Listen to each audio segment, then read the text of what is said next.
지난주에 이어서 오늘도 이 동방박사 이야기를 좀 더 하고자 합니다. 동방박사가 전해주는 성탄 이야기 두 번째 시간입니다. 지난주에 저는 이 동방박사 이야기를 통해서 크게 두 가지의 메시지를 우리가 함께 생각했습니다. 첫 번째는 예수님은 유대인의 구주로만 오신 분이 아니라 만민의 구주로 오셨다는 것입니다. 다시 말하면 이방인이었던 동방 사람들이, 박사들이 예수님의 탄생 소식을 듣고 와서 경배하였다는 것, 이것은 앞으로 이 태어난 예수님은 유대인을 위한 왕이 아니라 온 인류의 구주가 되실 것이다. 그래서 예수님 이후로 그 이전과는 달리 이방인들, 다시 말하면 유대인이 아닌 자들이 하나님을 믿는 일들이 일어나게 될 것이라 하는 하나의 상징적인 사인이 이방 동방 박사들이 경배하였다는 이야기의 첫 번째 메시지였습니다. 두 번째는 그 이방 왕들이 또는 박사들이 예수님 아기에게 이 예물을 드렸다고 그랬습니다. 황금이나 유향, 몰약 이런 아주 값비싼 예물을 드렸다는 것은 그분이 어린 아기로 있고 지방간이 없어서 말구유에 태어나 참 비천한 모습으로 계시지만 그러나 그분은 왕이시다 하는 것입니다. 그래서 동방 박사들 이야기는 이 두 가지 사실을 우리에게 먼저 전해줍니다.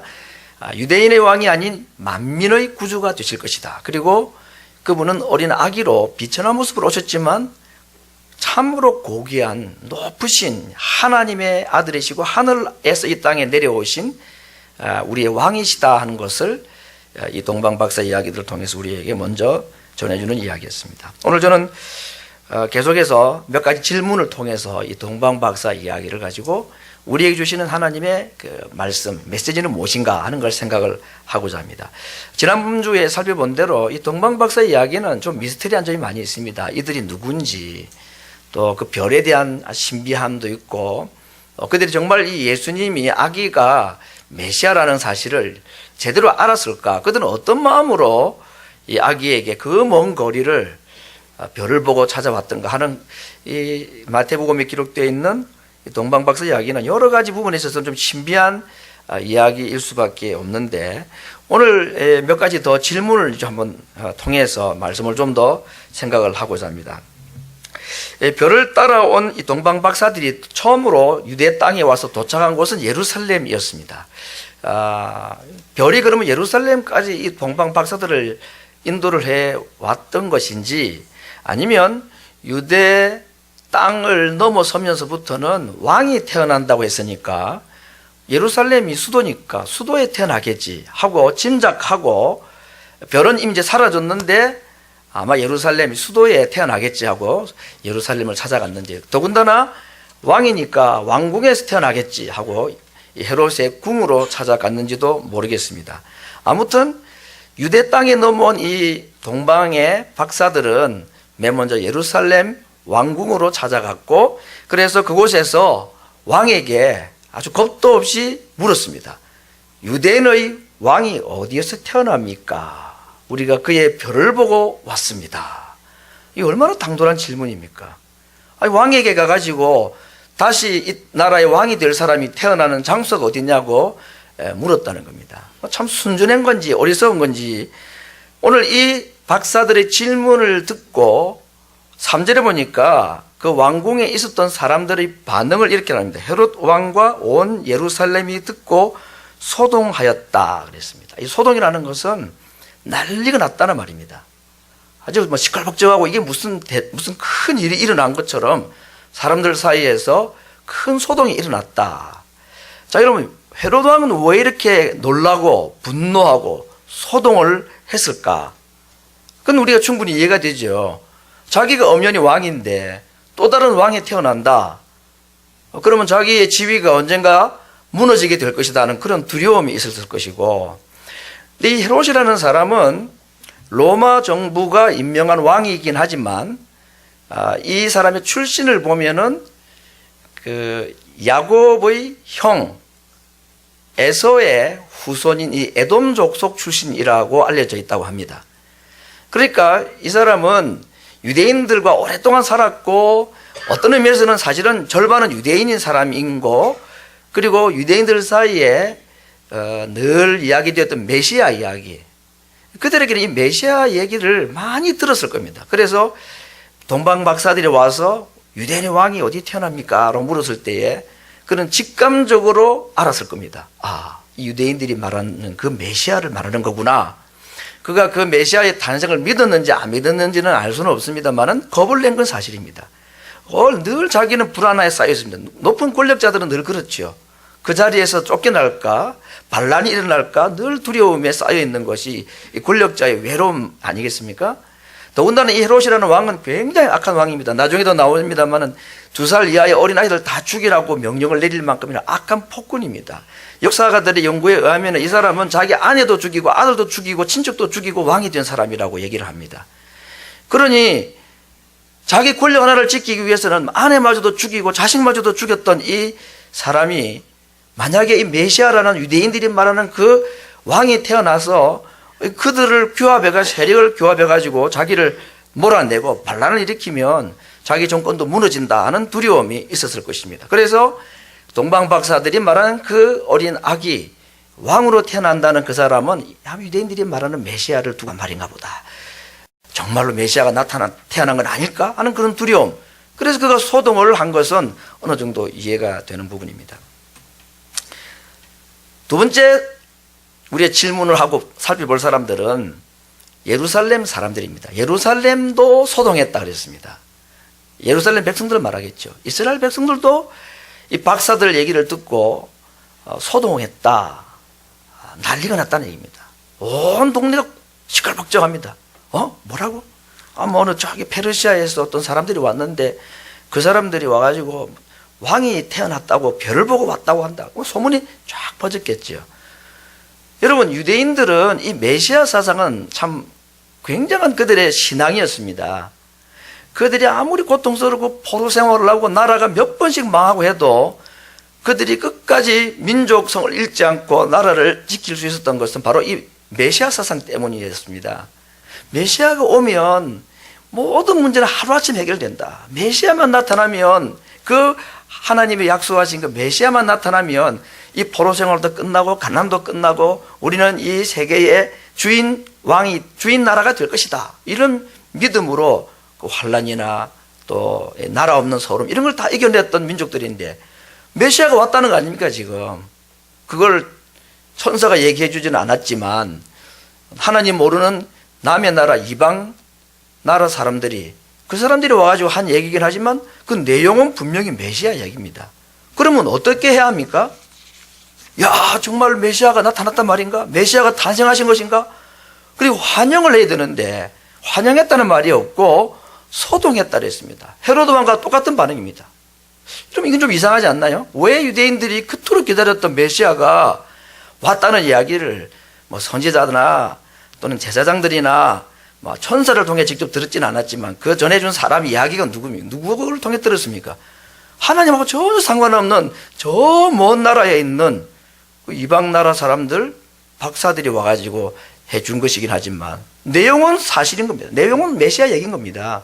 헤롯도 지금 그 아기가 메시아인가 이렇게 지금 짐작하고 거의 그렇게 저는 믿었다고 생각합니다. 헤롯조차도. 왜? 2살 이하의 아이를 다 죽이라는 거 보면 겁을 낸 건 사실이란 말이죠. 그러면 이스라엘 백성들, 예루살렘 백성들은 정말 그렇게 믿어야 되는 거 아닌가요? 환영을 하고 박수를 쳐야 되지 않습니까? 근데 그들도 수근수근거리고 이게 무슨 말이냐? 진리를 파괴하고 이게 무슨 뜻인지를 그들이 두려워하고 소리를 내고 별로 기뻐하지 않았다는 표현입니다. 소동했다. 이게 왜 그랬을까요? 유대인들은. 예루살렘 사람들은 왜 메시아의 탄생 얘기를 그렇게 기뻐하지 않았을까요? 이렇게 한번 생각해 볼 수 있습니다. 고통이 있고 너무 힘들게 살았기 때문에 참 빨리 이 메시아가 나타나시든지 로마 정부가 무너지든지 해가지고 나라가 회복되고 우리도 좀 이제 자유로운 삶을 살아야 되겠다 그런 기대감이 늘 있는데 그것이 메시아를 통해 이루어질 것이라는 기대감을 가지고 있던 차에 그 일이 막상 이루어지는 겁니다. 지금 아직은 아기이지만 이제 아기가 태어나서 곧 언젠가는 나라를 다스릴 왕이 될 거라는 기대감이 있는데도 불구하고 소동한 이유는 막상 메시아가 태어났는데 지금 자기들이 고달픈 포로 생활을 하고 있지만 갑자기 닥친 이 메시아, 갑자기 태어난 이 메시아의 반응을 그들이 제대로 못한 거 아닌가. 그래도 지금 이 포로 생활이지만 자기들은 준비가 안 됐다는 것 같아요. 메시아가 나타나서 우리가 그를 왕으로 세우고 그를 통해서 이 나라가 다시 회복되는 것, 그 늘 기대하고 살아왔던 사람들인데 막상 메시아가 태어났다는 얘기를 들었을 때에 아직은 아니다. 아니 벌써? 이러면 그렇습니다. 우리에게 뭐 늙음이라는 것도 그렇고 준비되지 않은 때 어느 날 오는 거 아닙니까? 유대인들은 늘 메시아를 기다렸지만 막상 메시아가 왔다고 할 때에 그들의 반응은 아니 벌써? 아니 벌써 왔단 말인가? 우리는 지금 준비도 안 되었는데. 그러면 지금 모든 생활이 다 변화해야 되고 체제가 바뀌어야 되고, 아마 유대인들은 이 일로 인해서 헤롯 왕이 더 포악하게 자기들을 압제할 것이다 하는 두려움 때문에 차라리 당분간은 지금 이대로가 좋아. 너무 갑작스러운 변화는 위험해. 그래서 유대인들조차도 메시아 탄생 소식을 오히려 부담스러워하고 그 메시아의 탄생을 기뻐하기보다는 그 현실에 좀 안주하기를 바랬던 것이 아닐까. 그러지 않고는 이 메시아 탄생 소식을 이렇게 두려워할 이유가 없다는 겁니다. 갑작스러운 생활의 변화로 말미암아 오는 동요보다는 헤롯의 멍에를 메고 차라리 조용하게 압박받는 것이 더 낫다고 그들이 판단했는지 모릅니다. 세 번째 질문이 있습니다. 헤롯과 이스라엘 백성들의 이 소동 외에 또 한 가지 의문 또는 질문은 대제사장들과 서기관들이라는 성경학자들입니다. 이들은 어떻게 반응을 했습니까? 헤롯 왕이 예수님 탄생 장소, 메시아 탄생 장소를 알 리가 없죠.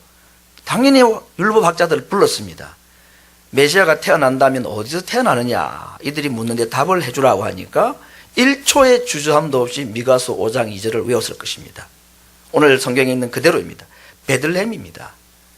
베들레헴에 태어난다고 700년 전에 예언이 되었습니다.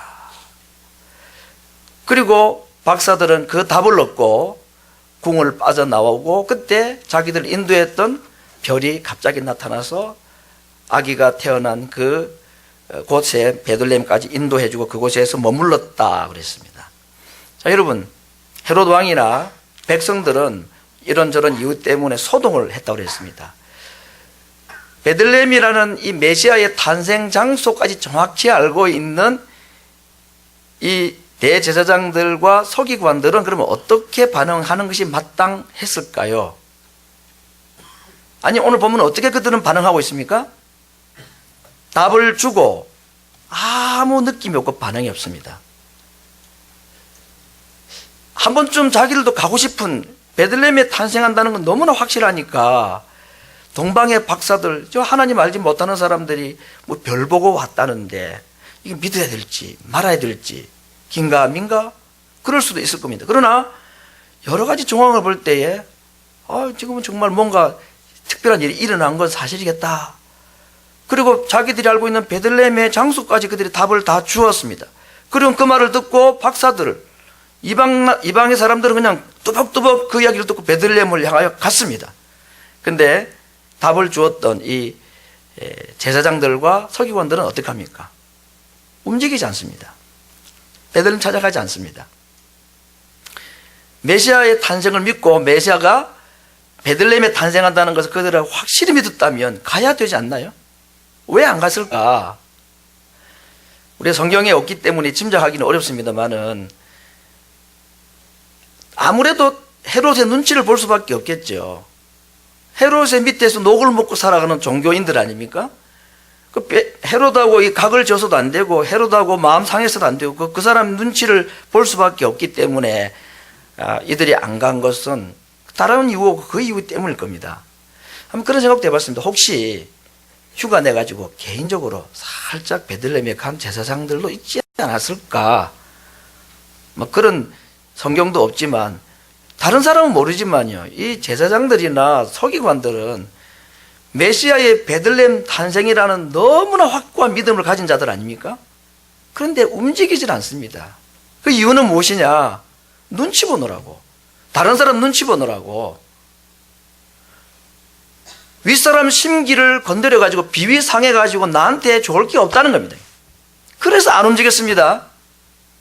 이 말은 메시아 탄생에 대한 관심이 없다는 말입니다. 백성들도 마찬가지고 종교 지도자들도 마찬가지입니다. 메시아가 탄생했건 말았건 지금 체제가 낫다는 거예요. 지금 급격한 생활의 변화보다는 차라리 이게 낫다는 것입니다.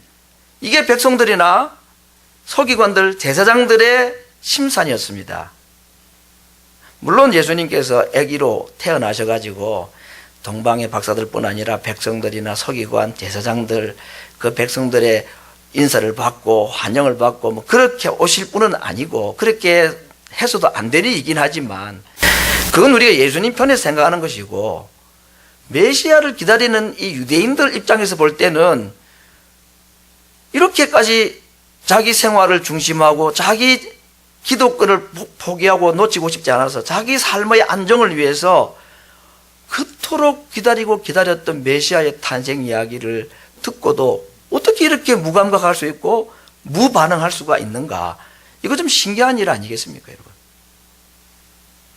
오늘 이 동방박사의 이야기는 헤롯 왕을 비롯해서 예루살렘에 있는 사람들, 그리고 성경 지도자들이라고 종교 지도자들이라고 하는 그들조차도 예수님에 대해서 무반응으로 자기의 삶과 관계시키고 싶지 않았던, 철저하게 자기 삶을 중심하고 자기를 보호하고 싶어 했던 사람들의 모습을 보여주는 이야기가 아닌가 생각을 해봅니다. 예수님은 아기로, 지금은 베들레헴이라는 도시가 꽤 유명하지요. 왜? 예수님이 태어났기 때문에 유명하지. 그 당시에 유대인들조차도 이 베들레헴이 어디 있는지도 모르는 아주 시골 동네였습니다. 그 시골 마을에, 그것도 말 구유에 마구간에 예수님이 태어나셨습니다. 아무도 모르게. 그건 겸손하게 오신 예수님의 모습을 보여주긴 하는 것입니다. 그러나 그 조용한 마을에 아무도 모르게 살짝 어린 아기로 오셨지만 하늘의 천사가 동원이 되지 않았습니까?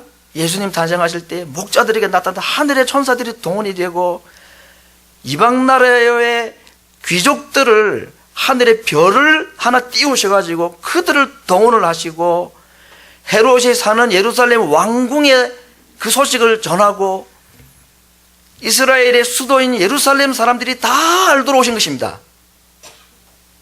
오신 모습이 너무나 가난하고 초라하고 소박하게 아무도 모르게 조용히 숨어 오신 예수님이시지만, 한편으로는 하늘나라에서 나팔을 불고 이 천체의 이상이 생길 수 있는 이 별을 하나 따로 만드시고 온 세계 사람들을 다 들썩이고 예루살렘이라는 이 수도에 왕으로부터 모든 백성들에게 다 알려지도록 오신 분 아닙니까?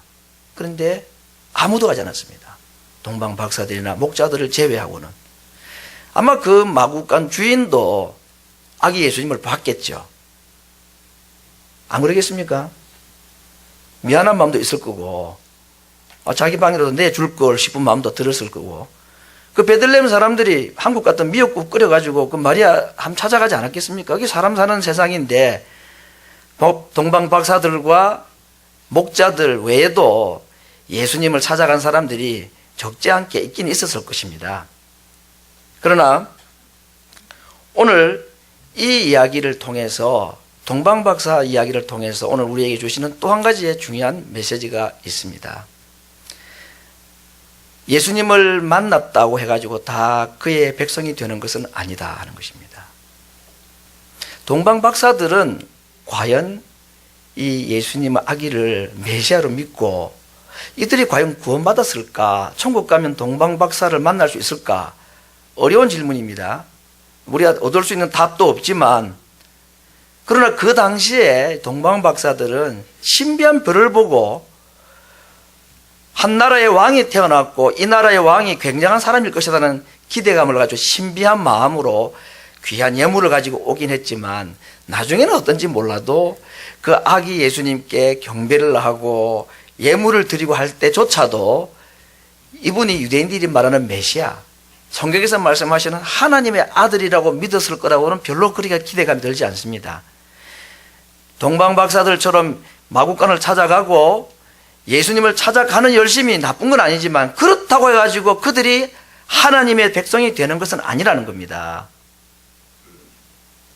오늘 예수님을 아는 사람도 많고 예수님을 찾아 교회로 오는 사람들도 많습니다. 그러나 예수님을 만났다고 해가지고 내 열심을 가지고 여러 가지 장애를 다 내가 극복하고 오늘 기어코 내가 이 교회에 와서 예배를 드리고 내 생활이 바쁘고 분주하지만 그래도 내 신앙을 놓쳐서는 안 된다 생각하고 교회를 놓치지 않고 신앙을 놓치지 않고 살아가는 이 열심이 우리에게 중요하고 필요합니다. 그러나 그렇다고 해가지고 우리들의 그런 열심이 우리로 하여금 하나님 백성 되게 하는 건 아니라는 겁니다.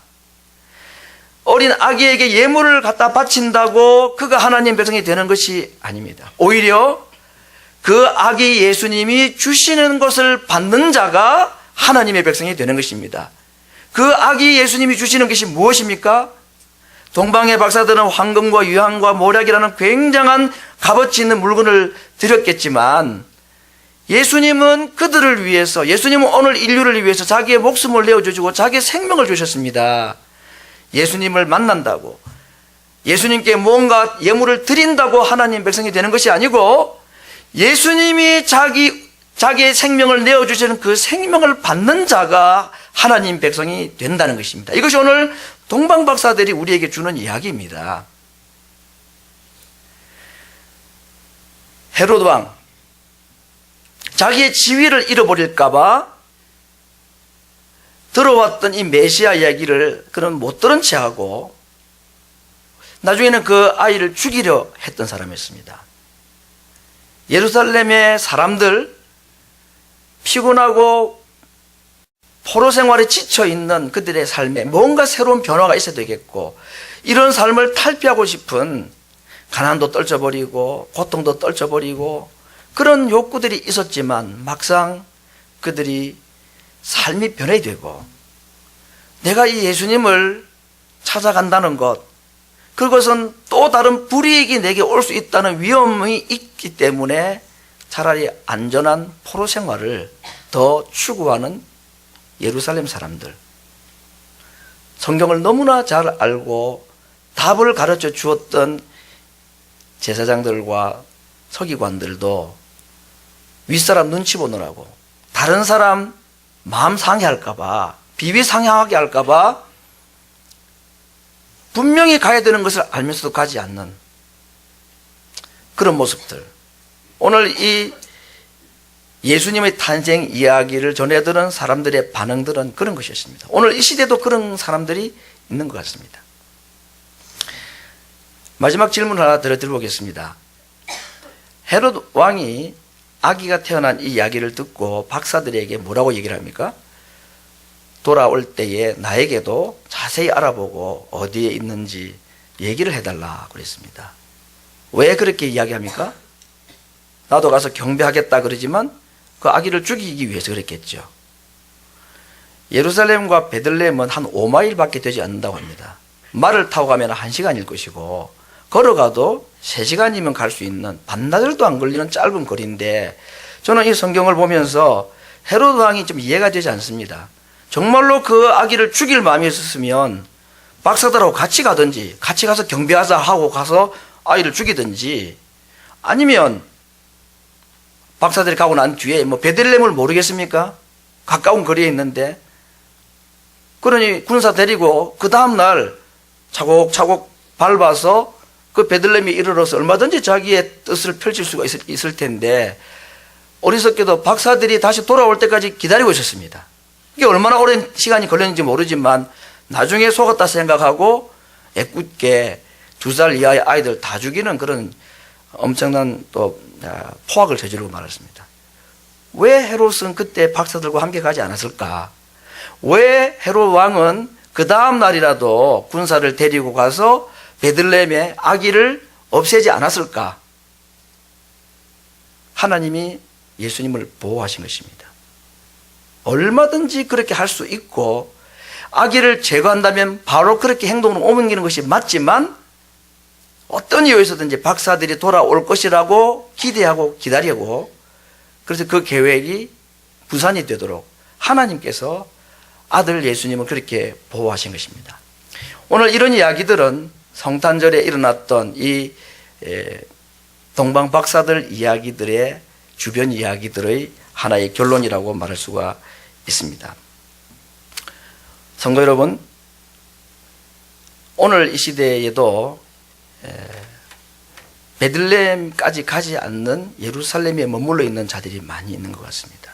아니 베들레헴에 같이 사는 자라 할지라도 그 예수님을 찾아가지 않거나 찾아가도 예수님이 누군지에 별로 관심이 없는 사람, 자기의 지위 때문에 또는 힘들고 고달프지만 그래도 이 삶이 급격한 변화를 가져오는 것보다는 그냥 이대로 살아가는 것이 편하기 때문에 다른 사람들 심기를 건드리는 것이 불편해서 그냥 그대로 살아가라, 알고도 행하지 않고 그런 사람들이 베들레헴 주변에 있는 주변인들이 너무나 많은 시대가 아닌지 모르겠습니다.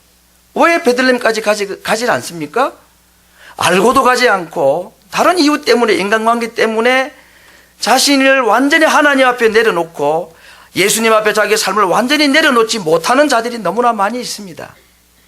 동방 박사들이라고 해가지고 그들이 정말 믿음으로 예수님을 영접했는지는 알 수는 없는 거지만 동방 박사들이 오늘 자신들의 삶을 경험을 통해서 오늘 우리에게 던져주는 이야기는 이거 하나 아니겠습니까? 그 아기께 무릎을 꿇고 그 아기를 예수님을 여러분의 삶에 영접을 하시오. 예루살렘 주변에 있지 말고 베들레헴 주변에 있지 말고 다른 사람들과 섞여 살면서 그들의 눈치 보고 그들 인간관계 놓칠까 싶어가지고 두려워하고 들어가야 될 자리에 들어가지 못하고 주저하지 말고 지금 우리의 삶 가운데 오신 그 예수님을 이제는 여러분이 영접할 때입니다. 여러분의 삶의 울타리를 깨트려야 됩니다. 그대로 머물러 있어서는 안 됩니다. 지금이 바로 그 때입니다라고. 아마 이 동방 박사들은 우리에게 그 메시지를 전달하고 싶다 하지 않을까. 오늘 이 이야기를 기록한 마태도, 이 성경을 기록하게 하신 하나님도 성탄절을 기다리고 있는 오늘 우리 여기 있는 모든 성도들에게 그런 말씀을 하시는 것은 아니겠습니까? 무엇 때문에 두려워하고 있고 무엇 때문에 주저하고 있느냐.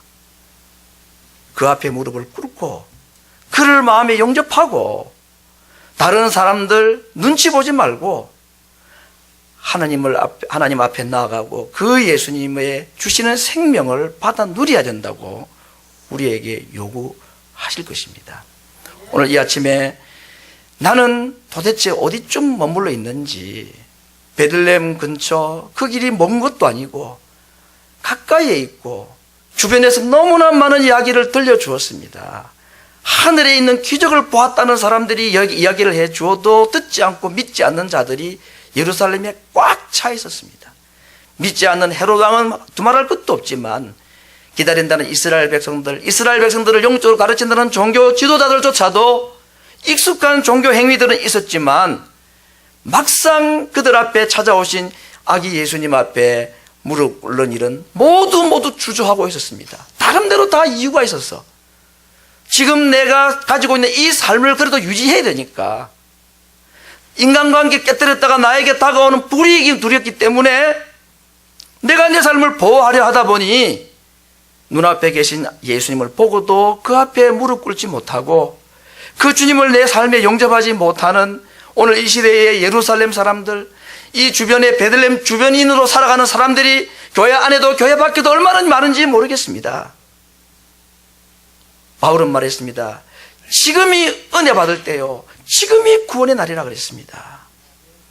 오늘 내가 만약에 그 당시 그 예루살렘에 살았다면 나는 어떻게 반응했어야 될 것인가? 나를 기다리고 나를 도와주시기 위해서 말 구유에 누우신 그 예수님, 그러나 얼마 뒤에 그분은 십자가 위에 달리셔서 자신의 피를 흘리시고 이 고통 가운데 있고 주저하고 확실치 않은 삶 가운데 방황하는 자들에게 자신의 모든 삶을 내어주시면서 내가 주는 생명을 받아 마시라, 그렇게 우리에게 말씀하실 분이십니다. 오늘 성탄절을 앞두고 이 한 주간을 지내면서 예루살렘 근교에 살아가는 오늘 내 모습이 내 앞에 다가오신 그 주님을 가까이 만나고 그 주님 앞에 한 걸음 나가고 나의 삶을 울타리치고 있는 이 울타리를 깨워서 신앙의 세계에 들어갈 수 있기를 하나님 앞에 다짐하는 그 주님의 요청, 초청에 믿음으로 응답하시고 아멘으로 화답하시는 베들레헴 발걸음을 옮기실 수 있는 주의 백성들이 되기를 간절히 바랍니다.